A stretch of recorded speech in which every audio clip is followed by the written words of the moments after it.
परिवार में जिसको प्रेम नहीं मिलता है उसका मन उदास हो जाता है। प्रेम तुम्हारी प्रसन्नता को भी जन्म देता है। जिनको पूर्ण प्रेम मिलता है वे लोग बीमार भी बहुत कम होते, लेकिन प्रेम उन्हीं को मिलता है जिनके पास भी प्रेम होता है। प्रेम प्रेम में ही जाकर मिलता है। जो लोग प्रेम चाहते हैं वे लोग स्वयं प्रेम के सागर बने। स्वयं अपने तुम माता पिता से प्रेम करोगे तो वे भी तुमसे प्रेम करेंगे। प्रेम की ताली एक हाथ से नहीं बजती है, दोनों तरफ से बजती है। जिस पत्नी को प्रेम कम मिलता है उसका मन उदास रहता है। याद रखना, अपने परिवार को केवल धन देने से परिवार खुश नहीं होगा। परिवार को प्रेम भी दीजिए, परिवार को संस्कार भी दीजिए, परिवार को सत्संग से भी जोड़, क्योंकि सत्संग से समझ और ज्ञान मिलता है। समझदारी आने से मन की उलझन कम हो जाती है, अन्यथा बड़े बड़े घरों में उलझन बहुत बड़ी बड़ी है, और जिनकी उलझनें बहुत बढ़ जाती हैं उन लोगों की नींद उड़ जाती है। जब नींद कम आने लग जाए तो समझ लेना उलझन बढ़ रही है, टेंशन बढ़ रही है। अधिक चिंता करने वाले लोग अल्पायु में ही शरीर छोड़कर चले जाते हैं। अधिक टेंशन करने वाले लोग कम उम्र में ही बदशक्ल हो जाते।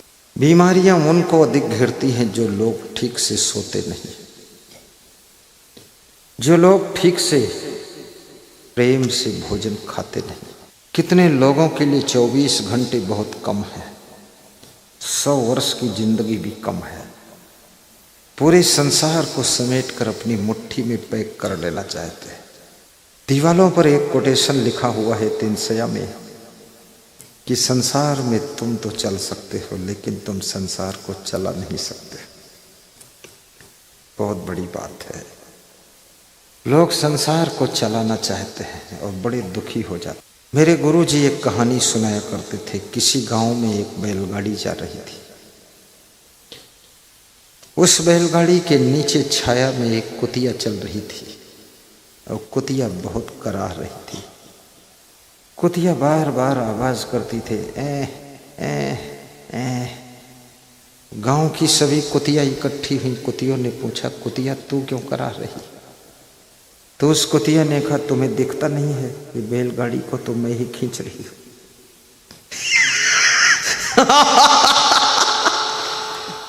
बैलगाड़ी तो मैं ही चला रही हूं। मुझसे पूछने आई हो क्यों कांक रही हो, क्यों करा रही? इतनी बड़ी बैलगाड़ी कैसे चल रही है? मैं ही तो चला रही हूं, तुम्हें नहीं दिखता? तो गांव की कुतिया सभी मुस्कुराने लगी। ये बैलगाड़ी खींच रही, कितना इसको भ्रम है। थोड़ी दूर बैलगाड़ी आगे बढ़ती है और एक गड्ढे में गिरती है तो बैलगाड़ी का धुरा टूट जाता है। धुरा टूट गया, पहिया अलग लुढ़क गया, धुरा नीचे गिरा तो उसी कुतिया की पीठ पर गिरा और कुतिया की पीठ और रीढ़ टूट गई। तो कुतिया बड़े जोर जोर से रो रही थी, पे पे पे पे। तो सभी कुतिया फिर दौड़ कर आ गई। क्या हुआ बहन जी, बहुत जोर रो रही है? बोले हुआ क्या है? अब पता चला है, बैलगाड़ी तो बैल खींच रही थी, मैं तो नीचे छाया में चल रही थी। बैलगाड़ी का धुरा टूटा, मेरी रीढ़ पर गिरा, रीढ़ टूट गई है, इसलिए रो रही हूँ। बोले तू तो पहले कह रही थी मैं बैलगाड़ी खींच रही हूँ। वो पहले मुझे भ्रम था, बैलगाड़ी मैं नहीं खींच रही थी, अब पता चला जब पीठ टूट गई। ऐसे ही तुम्हारी जब रीढ़ टूट जाती है तब तुमको कुतिया की तरह पता चलता है कि संसार की बैलगाड़ी तो कोई और ही खींच रहा था। तुम कुतिया की तरह काम कहाँ कराते रहते हैं, करते रहते। बहुत चिंता करने से कोई फायदा ना होगा। काम करो, चिंता नहीं। सिटिंग करो, टेंशन नहीं। Pre management, before management, tension free management करो। चिंता करने से तो कुछ न पाओगे। चिंता करने से तुम अपनी शांति को भस्म करोगे। चिंता करने से तुम कम उम्र में ही बदसूरत हो जाओगे। तुम्हारा ज्ञान भी लुप्त हो जाएगा, बुद्धि का स्मरण भी कम हो जाएगा। चिंता है कि डाकनी। ये चिंता एक डाकनी है। लुट जाओगे, पिट जाओगे, कुट जाओगे, संतापाद भ्रश्यते रूपम संतापाद भ्रश्यते बलम संतापाद व्याधिमिच्छति संतापाद भ्रश्यते ज्ञानम। जब धृतराष्ट्र ने पूछा था विदुर जी से कि हे विदुर, मुझे बहुत चिंता है, तुम मेरे पास बैठो, तुम्हारे बैठने से भी शांति मिलती है। विदुर ये कैसे महात्मा हैं? धृतराष्ट्र कहते हैं तुम्हारे बैठने से मुझे शांति मिलती।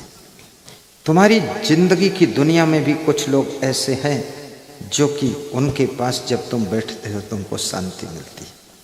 वे कुछ बोलते हैं, तुम सुनते हो तो तुमको शांति मिलती है। उनका पास में बैठना ही तुम्हारी शांति का एहसास हो जाता है। कुछ लोग ऐसे हैं जिनको देखते ही तुम्हारा मन अशांत हो जाता है। कुछ लोग ऐसे भी दुनिया में हैं जिनकी बात को सुनते ही तुम्हारा दिमाग गर्म हो जाता है। और कुछ लोग ऐसे हैं जिनके पास में बैठने से ही तुमको बड़ी गुस्सा आती है। तुम उस गुस्सा को संभाल नहीं पाते, उठ के दूसरी जगह बैठ जाते कि इसके पास नहीं बैठूंगा। विदुर के पास बैठने से धृतराष्ट्र को शांति मिल रही है। और विदुर कहते हैं, राजन कहो कैसे तुमने मुझको याद किया है। विदुर, मुझे रात को नींद नहीं आती, दिन में चैन नहीं मिलती। राजन, ये राजपद की गिफ्ट है। जो राजपद पर बैठता है लगभग उसको यही बीमारी हो जाती है। राजनीति का पथ बहुत कठिन है। राजनीति में सब कुछ मिल जाता है लेकिन नींद भाग जाती है। राजनीति की राह पर चलने वाले लोग धीरे धीरे उनके शरीर का संतुलन खो जाता है, क्योंकि राजनीति में बहुत जागना पड़ता है, बहुत भागना पड़ता है। दिल्ली से फोन आ गया, सुबह 9 बजे दिल्ली आई, दिल्ली जाना पड़ेगा। एक बार पिताजी बुलाते हैं तो भले ही तुम न जाओ, चल जाएगा, लेकिन दिल्ली में तो परम पिता बैठे ही वो बुलाएंगे तो तुमको जाना ही पड़ेगा। आएगा जबरे बुलावा दिल्ली का, तो घर बार छोड़ के जाना पड़ेगा। छत्तीसगढ़ में एक विधायक मिला, बताया कि मैं बड़ी टेंशन में पड़ गया हूँ, कुछ ज्ञान नहीं है, और दिल्ली से बुलावा आया है, मुझे मालूम नहीं कैसे जाऊं। मैंने कहा एरोप्लेन पकड़ो, बोले कभी पकड़ा ही नहीं। तो हमने कहा रायपुर जाइए हवाई अड्डा पर, वहां पूछो जाके। बोले बुरी तरह फंस गया। रात में 9 बजे सोता हूं, अब वहां रायपुर जाऊंगा तो कितने बज जाएंगे। हमने कहा ये तो दिल्ली में बात करना जाके, यहां बोलना मना। राजनीति एक कष्टों का मार्ग है, तपस्या का पथ है। सफलता मुश्किल से मिलती है और असफलता आसानी से पास में आ जाती है। धृतराष्ट्र कह रहे हैं कि मुझको रात को नींद नहीं आती। रात को नींद ना आने की बीमारी बहुत से लोगों को है। जिनको रात में नींद नहीं आती है वे लोग हाथ ऊंचा उठा सकते हैं। आज ऐसी दवा बताऊंगा कि नींद आएगी। कोई नहीं, एक महिला ने उठाया है, 2 महिलाओं ने। इनको रात में नींद नहीं आती है तो ये दिन में जरूर सोती होंगी।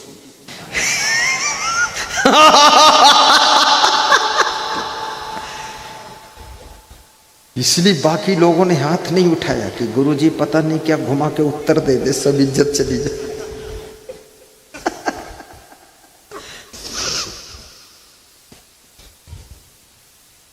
शरीर ठीक से थकने के बाद ही सोता है, याद रखना।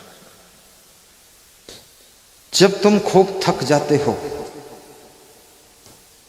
नींद का बिस्तर से कोई रिश्ता ही नहीं। गाड़ी में भी तुम सो जाते हो। रेलवे के डिब्बों के बीच की गली में सोते हुए लोगों को मैंने देखा है। प्लेटफार्म पर चादर बिछाकर सोते हुए लोगों को देखा। नींद जब आती है तो आती है, लेकिन अधिक नींद का आना भी दुर्भाग्य है।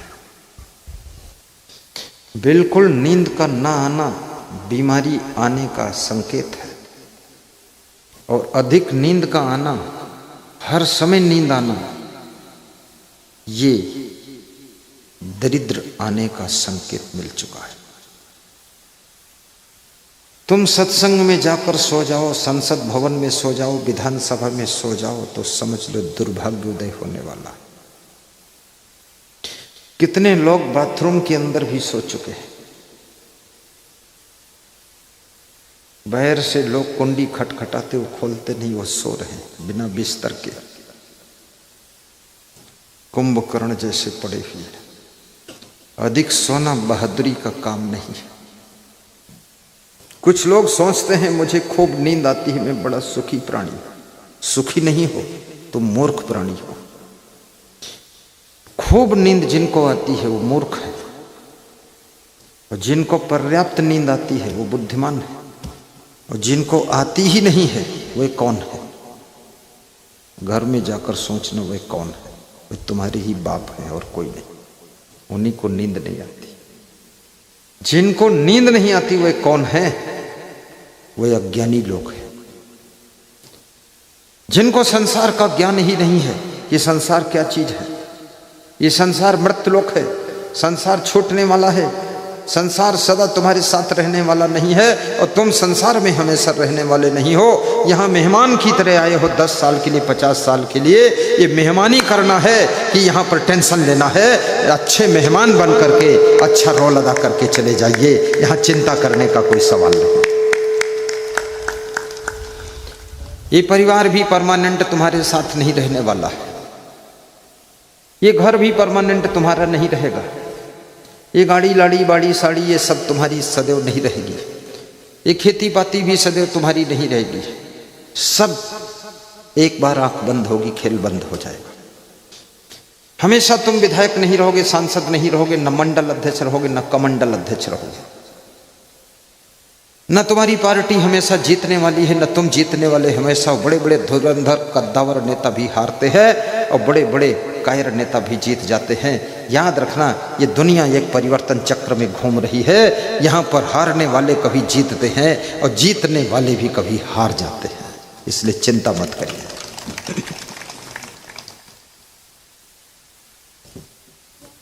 जो हार में त्योहार की तरह प्रसन्न होकर रहता है, जो हार में भी बहार को ढूंढ लेता है, जिसकी हार में भी त्योहार जैसी खुदकन होती है, और जो जीत में भी हार जैसा झुककर विनम्र होकर चलता है, जीवन जीने की कला उसको आ चुकी है।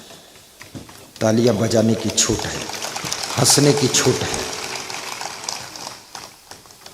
तालियां उसी की नहीं बजती हैं जिसके अंदर तादाद से ज्यादा चिंता है। सब में रीडिंग कर रहा हूं, कौन कौन ज्यादा गहरे पानी में घुसा है। तुम बचोगे नहीं, बचने दूंगा भी नहीं। सब लिख रहा हूं यहाँ, इसीलिए सब कागज आते हैं बार बार। परमात्मा भेजता है कागज, नाम लिख के भेज देता है। ये आदमी ज्यादा टेंशन में।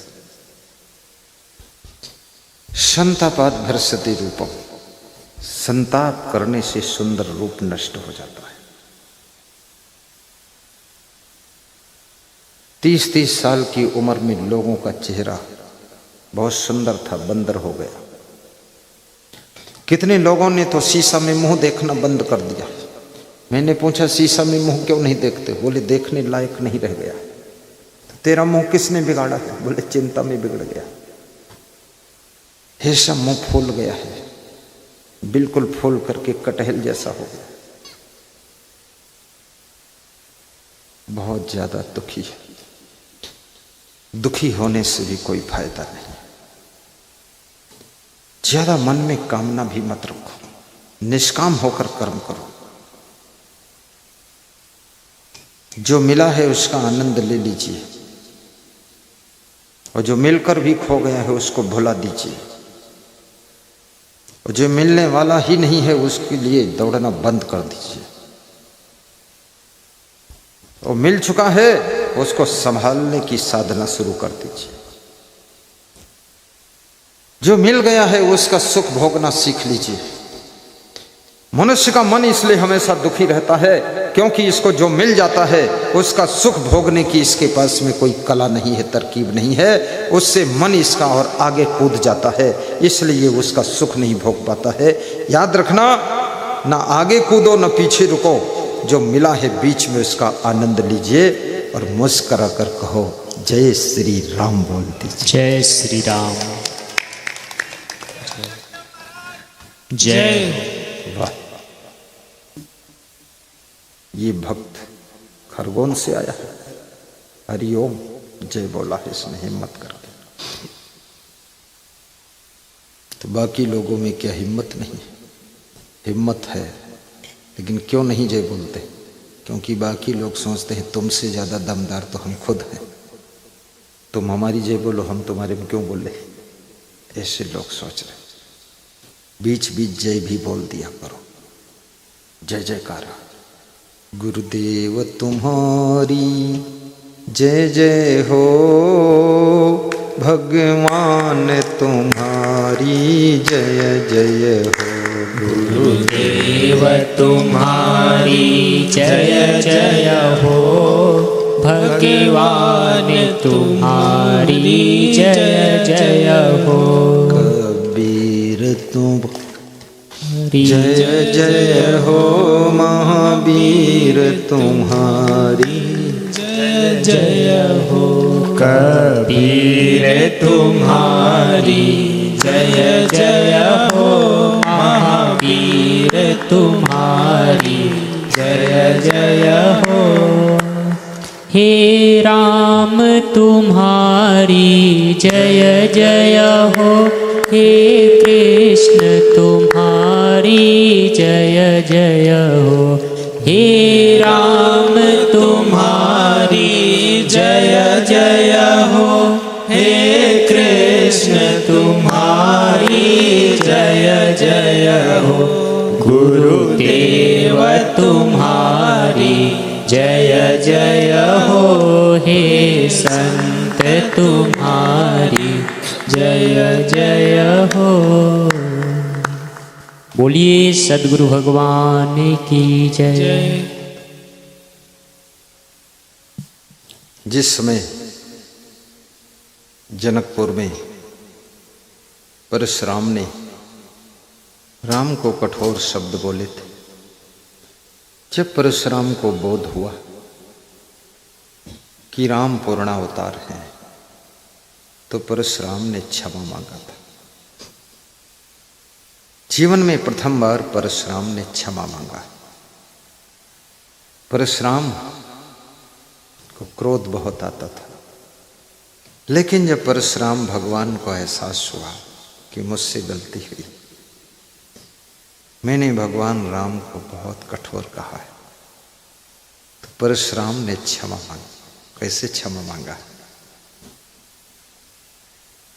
स्वयं की गलती स्वीकार कर लिया। कितनी बड़ी गलती हो, स्वीकार करने से गलती का पाप कम हो जाता है। अनुचित वचन कहूँ अज्ञाता, क्षमहु क्षमा मंदिर दो भराता। कही जय जय जय भृग कुल केतु, कही जय जय जय भृगकुल केतु। रघुपति गई बनहि तप हेतु, भृगुपति गई बनहि तप हेतु। 3 बार कहते हैं हे राम तुम्हारी जय हो, हे राम तुम्हारी जय हो। और संकोच में पड़ करके परशुराम वन को तप करने चले गए। क्षमा मांगने वाला क्षमा करने वाले से भी बड़ा होता है। क्षमा तुम तभी मांग पाते हो जब तुम अपने अहंकार को विदा कर पाते हो, और किसी को क्षमा तुम तभी कर पाते हो जब तुम अपने क्रोध की ज्वाला को बुझा पाते हो। जब तुम अपने क्रोध को ठंडा कर लेते हो, तभी तुम दूसरों को क्षमा कर पाते हो। तुम्हारा क्रोध अगर शांत नहीं हो रहा है तो तुम कहोगे अब इस जिंदगी में तुमको क्षमा नहीं कर पाऊं। क्षमा करने वाले भी बहुत बड़े माने गए। द्वाविमौ पुरुषो राजन स्वर्गस्य परितिष्ठता प्रभोस्य क्षमया युक्तो दरिद्रस्य प्रदानवान। दो प्रकार के लोग स्वर्ग से ऊंचा स्थान प्राप्त करते हैं। एक वह जो धनहीन होते ही भी कुछ दान करते हैं, दूसरे वे जो बलवान होते हुए भी दूसरों को क्षमा कर देते हैं। क्षमा बड़न को चाहिए छोटन को उत्पात। छोटी छोटी गलतियां रोज रोज कुछ न कुछ होती ही रहती है। कभी बेटी से गलती होती, कभी बहू से होती, कभी आप से होती, कभी पत्नी से होती, कभी पति से होती, कभी माता पिता से भी गलती होती। गलतियों से भरा हुआ संसार है। गलतियां अगर क्षमा न कर सकोगे तो तुम केवल अकेले रह जाओगे। क्षमा करते चले जाओगे तो तुम्हारे साथ में काफिला खड़ा हो जाएगा। पार्टियों में नेताओं से भी गलतियां होती। अलग अलग नेता अलग अलग जोश में आकर अलग अलग बयान देता है। एक नेता के एक सेंटेंस के बयान से पूरी पार्टी में टेंशन बढ़ जाती है। एक बात बोल देता है कोई नेता जोश में आकर कि पूरी पार्टी पर गलत असर पड़ जाता है। पार्टी की हाई कमान बुलाकर समझाती है, अरे भाई आपसे कई बार कहा मत बोला करो। तो फिर वो कहता अब नहीं बोलूँगा। एक हफ्ते बाद फिर कुछ बोलता है। और याद रखना, कबीर साहब कहते हैं कि शब्द संहारी बोलिए शब्द के हाथ न पाऊं। शब्दों की बड़ी शक्ति होती, शब्दों के हाथ पांव नहीं है। शब्दों की तलवार बंदूक नहीं है, लेकिन तलवार बंदूक से ज्यादा शब्द असर करता है। शब्द संहारे बोलिए शब्द के हाथ न पाऊं। एक शब्द औषधि करे, एक शब्द करे घाव। शब्द का ही खेल है। तुम किस तरह से अपनी बातों को किन शब्दों में पिरोकर कैसे समाज के सम्मुख प्रस्तुत कर रहे हो, ये बहुत बड़ा तमाशा है। जन्म लेने के कुछ ही दिनों के बाद तुम बोलना सीख जाते हो, लेकिन ये बोलना तुम जिंदगी भर में सीख नहीं पाते हो। कहाँ कब क्या कैसे बोलना चाहिए। जितना तुम ज्यादा बोलते चले जाते हो उतना ज्यादा गड़बड़ होता चला जा रहा है। बोलते तो बहुत हो लेकिन तौलते बिल्कुल नहीं हो, इसलिए तुम्हारा बोलना तुमको ही महंगा पड़ता चला जाता है। बोलना कासों बोलिए रे भाई, बोलत ही सब तत्व नसई। बोलत बोलत बाढ़ बिकार सो बोलिए जो पढ़े बेचारा। मूर्ख मिलई मौन होई रहिए, मिलई संत बचन दुहि कहिए। पंडित सो बोलिए हितकारी, मूर्ख सो रहिए झकमारी। कहीं कबीर अर्धघट डोले, पूरा होई विचार ले बोले। इसलिए शब्दों की शक्ति को भी समझना। जोश खरोश में बोले हुए शब्द तुमको असफलता के किनारे पहुंचा देते हैं। होश हवास में विवेक करके तौल कर बोले हुए कम शब्द भी तुमको सफलता की ऊंचाई पर पहुंचाते हैं। अनुशासन में आपकी वाणी भी रहनी चाहिए। संयम बहुत बड़ी साधना है। वाणी भी संयम में सधी होनी चाहिए।